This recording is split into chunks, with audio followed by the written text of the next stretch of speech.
Welcome back to another episode of Rock Boys Football, taking a look at another 2023 NFL mock draft for the Dallas Cowboys. We got Rock back. I can't do the Dallas Cowboy mocks myself. And again, before we even get into it, we just want to say thank you to you guys. Like, the Dallas Cowboys fans have been absolutely awesome with the input, the support you guys have shown. This is like our sixth mock draft. We've run for the Cowboys, played around with a bunch of different scenarios in draft strategy, and you guys have been absolutely awesome. So again, if you do enjoy the content, consider subscribing to the channel. Probably got one more mock draft as we're 18 days out, and then we'll obviously breaking down the drafts after they happen.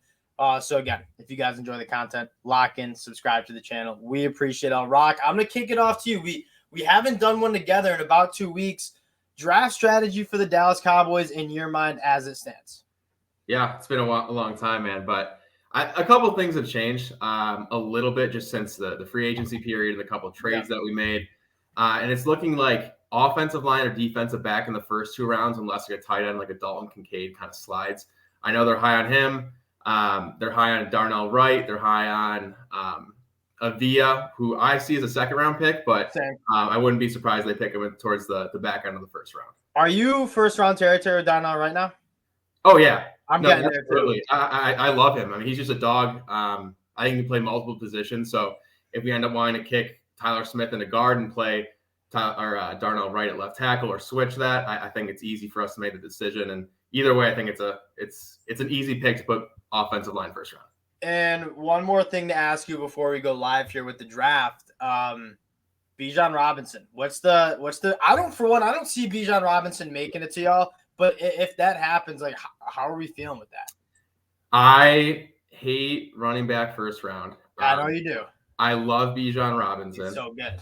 So those things are mutually exclusive. I think that if he is there, I think Jerry Jones will probably just, voice his opinion, and that'll be the pick, no matter who else is on the board. As unfortunate as that may be for some fans, and I think that at the end of the day, we're close to a Super Bowl. Like we're contenders. Yeah, 100%. I think Bijan could put us even closer. I don't think it's going to be a bad pick, but again, positional value, we always talk about it. It's not always the best decision to put a running back round 1. Yeah, Bijan's so tricky. I could legitimately see him going 10 to the Eagles, and I could see him sliding at pick 26 to you guys. So We'll see about that. Let's fire this one up. See, again, just playing with so many different scenarios, and PFF updated their rankings, so we're going to see some different players have some different conversations. And you see Darnell Wright off the board at 24. He's been a late riser.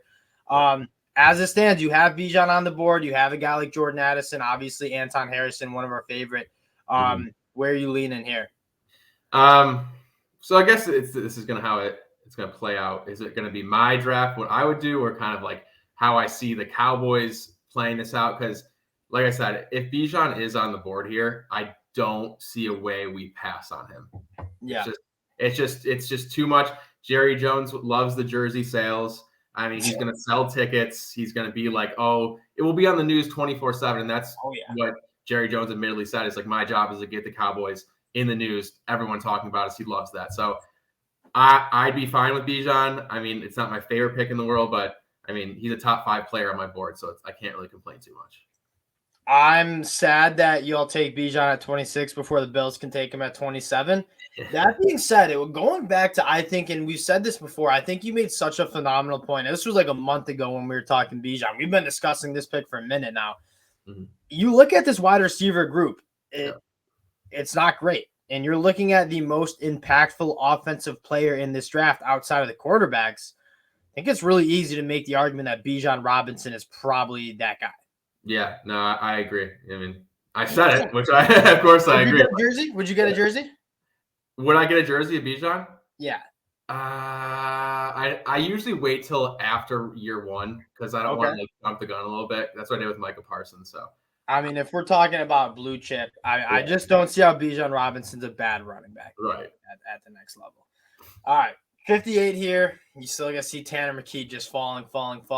Are you looking at tackle here? This is the one problem with passing on that offensive tackle in round 1, because I do think it drops off a little bit in terms of tackle. Put Wanya Morris up here. That's wow, big riser. You've liked him for a while now. Yeah, I've always thought he's a kind of a top 10 tackle in this class easily. So that's nice to see.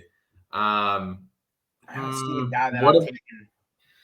Um, who are you saying? I don't see a guy that I'm taking. That's what I kind of mean, though. Like, if you pass on tackle at 26, like, you might be holding an empty bag with pick 58 if you want to get to that line. Let's check out corner. I saw Tyreek Stevenson, who I do like a lot, and he fits the Cowboys mold for corners. DJ Turner, Clark Phillips, Corey Trice is a late riser as well. I think he's going to be definitely a day 2 pick. I like Tyreek Stevenson. We haven't talked about him either, but like a big, long, physical cornerback that I had really, really good film at the Senior Bowl. I could get behind him for sure. Yeah, definitely an outside corner. A lot of these guys are kind of smaller, like a Clark Phillips and a DJ Turner, who kind of are restricted, kind of a slot only corner. Yeah, I mean, again, yeah, we haven't really talked about Tyreek Stevenson honestly enough. I think that, like I said, he fits the Cowboys mold for corners, long, physical. He can actually carry receivers down the field, which I was surprised to see in a lot of his film. He tested well. And yeah, if we're looking defensive back, he's definitely the best corner that's left in this group. Yeah, and y'all know how I feel about Eli Ricks. I still like him a lot, but we picked Eli Ricks. I had a listener say, you can't pick Eli Ricks for every single team. I was like, that's a very fair point. Like, we've been taking Eli Ricks for pretty much any team we've done. I'll go with Tyreek Stevenson, and he is a guy that tested well and checked that, like, okay, I can carry receivers vertically, but he also is a guy that's like not going to let receivers run as fast. He's going to put hands on him, and he's a physical dude that gets his hands on footballs. I think that'd be exactly what Dallas is looking for in terms of a round 2 cornerback there. Yeah, absolutely. And going back to the Ricks point, I think that his testing kind of dropped his stock a little bit. I think the RAS score, he was like in like the low 6s or something like that. Really, really bad. So, I mean, that could be a guy even on day 3 the Cowboys take a look at. Pick 90 here. Any position you're taking a look at here?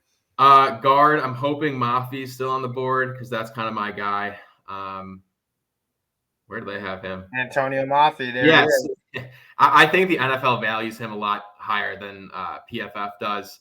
I would be totally okay with even like if we're talking. So I have Mafi ahead of Steve Avila. So it's really tough for me seeing him slide all the way down into like the 4th round in these mock drafts because it's just like I don't think that translates at all. But I'd be okay with it. Anybody else on the guard zone?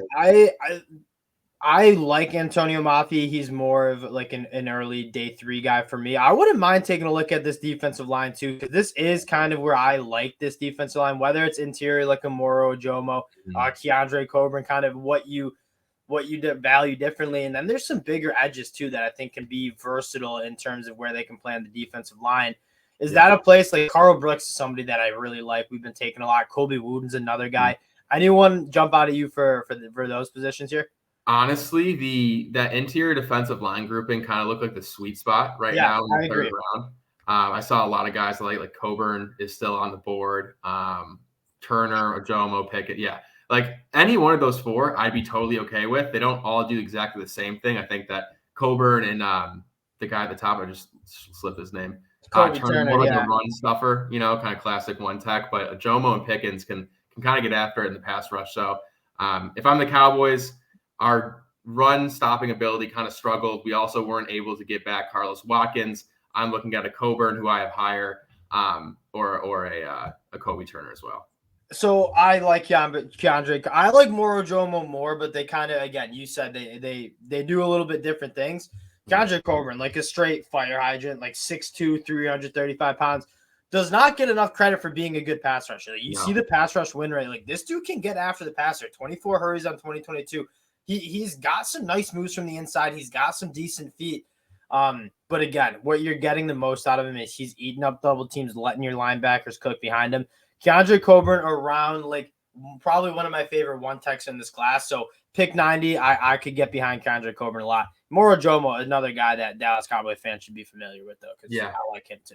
He was a day or a 30 visit. Ojomo was, I believe, a 30 visit, and we visited him. Was he in the Senior Bowl? Mm-hmm. Yeah, because I think we met with him there as well. But yeah, I think Coburn's a fine pick. I mean, it's like what we need the most. And it's between those two guys, it's just like pick your flavor. Moro Ojomo I have higher, but again, they play like different positions essentially. But Moro Ojomo can get after the passer. He's also a guy that can like hold up in the run game as well. Mm-hmm. Pick 129 here. A lot of different ways you could go with this pick. I didn't see Mafi come off the board, which I was very much intent looking at. Talk a little bit about Antonio Mafi and why you like him so much. So he's a converted defensive tackle. So he comes off the ball very explosive. It's scary sometimes how much power he can generate from his hands. I don't think he was in the right scheme at UCLA. I kind of touched on this before, but they kind of asked their offensive linemen to kind of get out in space and block and be more of an athlete, even if like it's a Mafi who's kind of a squattier, like a former one tech who really it's not his game. So in a power run scheme, even like a inside zone run scheme like the Cowboys, I think he'd fit perfectly. And if we're looking at a Steve Avila, according to these rankings, he's basically a Steve Avila light. So I mean, I'm totally on board with that pick. Can get with it. Are you still taking a look at like a late round wide receiver here, like a flyer, or is that yeah? Oh, with our wide receiver group, I don't really know how much Gallup is gonna, if we even Gallup's on the team after this year. So absolutely, we definitely did kind of miss our shot though. There's like some other guys that Jalen Monroe Cropper, a bunch of the listeners have been like lighting him up in the comment section. They really like him. Yeah. I'm not quite there on him yet. I'll ask you this, and then we can kind of sift through these wide receivers. Day 3, what kind of wide receiver would you be looking for here? I think an outside receiver, even a Dante Demas. I was gonna say, dude, yeah, my familiarity with Demas is great because I'm a Maryland fan. But I think this year was tough for him for a couple different reasons. We got Copeland in the transfer portal, and we had a couple freshmen that kind of took some playing time away from him. The other issue is that he's coming off a major knee injury, so you didn't really see 100% Dante Demas. And when he was 100% the year before, like we were talking about him second, even first round pick in some mock drafts. So give him another year kind of to progress, and he doesn't even have to play this year. Like we're just asking him to learn the offense, similar to what a Jalen Tolbert did, but we're getting him in the back end of the 4th, 5th round. So that's something I'm comfortable with. But any thoughts on your end?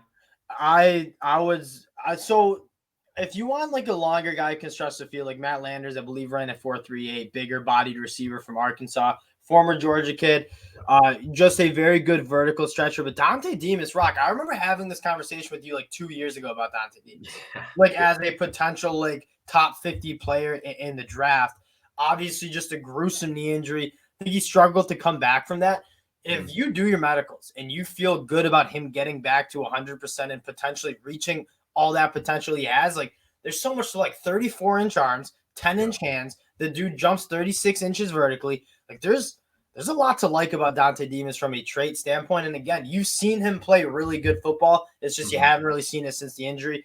I think 169, middle around 5 is a great opportunity to kind of take a chance at just a very high ceiling player here.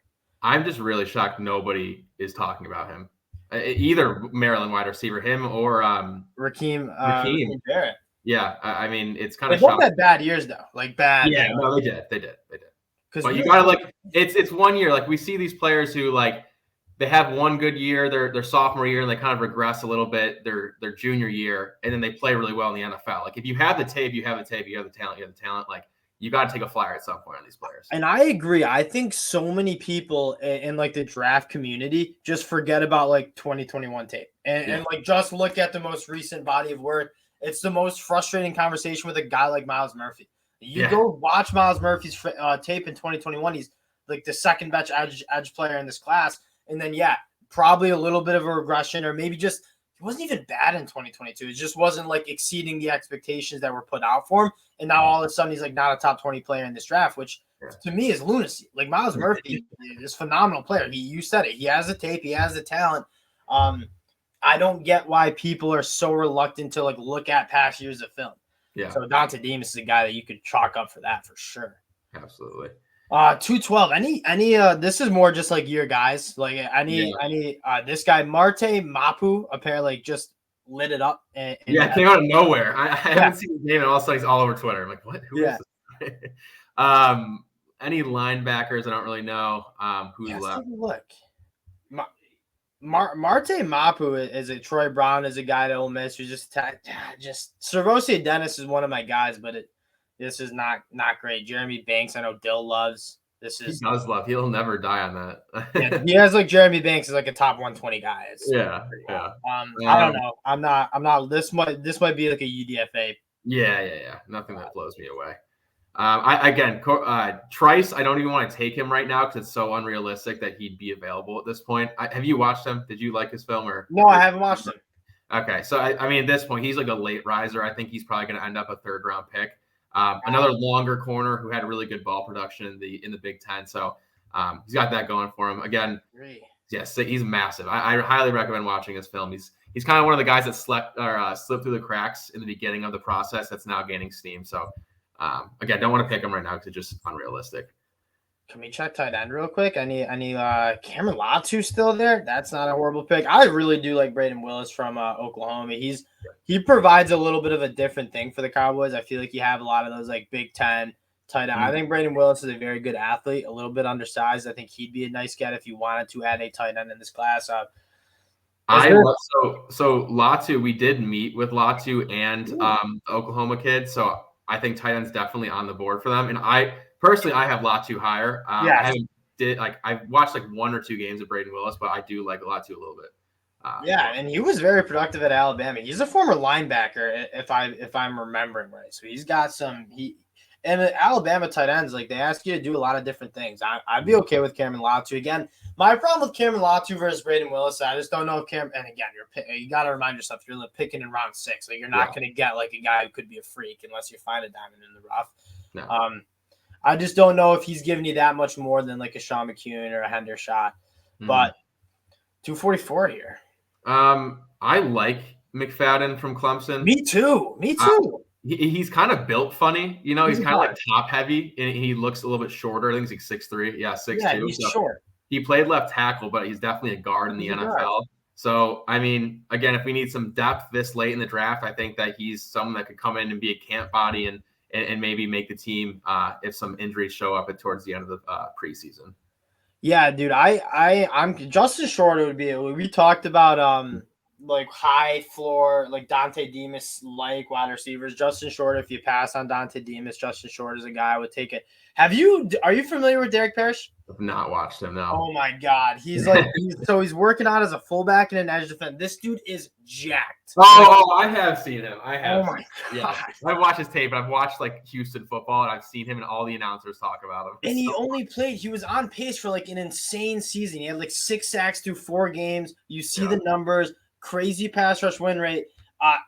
He just like doesn't have like the length, but like he tested really well. Like he's a really interesting prospect. I don't really know what he's going to do because he's a little small to play like edge. They're just kicking around the idea of playing a fullback spot. He's just an interesting guy to talk about. Yeah, and if the Cowboys, we do need a fullback. We do kind of play that H-back, fullback role. And I mean, it'd be a fun flyer. See if you can be one of those two-way players like the kid who played for Maine is on the Ravens now. Ben Mason? God. What was that? Is it Ben Mason? No. I'm gonna forget his name completely. He's a Pro Bowler, I think. I'm gonna miss it. I'll think about it right when we get off of this video. It's just gonna come right to me. But I'm gonna pull up what Derek Parrish looks like real quick. Yeah, I mean that's just a football player. He's just like I'm gonna take him. Football player, man. I'm gonna take him. And he tested well. Like he's just small, like 6'2", 245. But dude, holy smokes! Like if you just want a guy like a get off the bus guy. Yeah. First one off the bus. That's who you want teams to see. Golly, like there, he's just. And I watched. I'm a weirdo, but like I like go on his Instagram and like watch him work out. Like he's fun. He's a fun follow for sure. All right, rounding out the Cowboys. A lot of apps on the board for the boys. That means we did good though. That's what I agree. The last mock we did, we got too many A's. That means you're just like you're not picking your guys. I think we did a good job of it. Tyreek Stevenson, I'm really happy we got a chance to talk about it because he's a guy that I don't think I've taken in any mock drafts, but like the more and more tape I watch, like this dude is physical and he has that physicality that translates to the next level. Bijan Robinson, I would agree that grade is like a solid B+. You're getting a really good running back who's going to make your team better. It's just, could you maybe Anton Harrison? Right. And I think looking at this, I think the first 4 picks are like starter for Bijan. He's definitely our starter running back. I think Stevenson, he'll kind of go in the mix with Gilmore. Any injuries happen, he steps right up. Coburn, we don't really have anyone stopping him from playing. We have Jonathan Hankins that we signed to a 1-year deal who's great, but we rotate defensive linemen on and off the field, so you can consider him a starter. And I think Mafi's a day one starter at left guard. So I mean, this to me it makes sense. We got some developmental guys with Demas and Latu is a depth guy, and then who knows with Parrish. I mean, again, 7th round. You're not going to get your 7th round pick every year. So that was a fun pick. That was a fun pick when I just shot him out. I like this draft, and again, the Bijan. I'm most interested in hearing Dallas Cowboys takes on Bijan Robinson. So let us know in the comments section like what your feeling is, because like you can't miss with him, but he's also a running back. So let us know how you guys are feeling with that. And again, we appreciate all the support you guys have shown. So again, if you do enjoy the content, consider subscribing to the channel. Draft night, we will be recapping that 26 overall pick. So lock in for that as well. We appreciate you guys, and we'll talk to y'all later.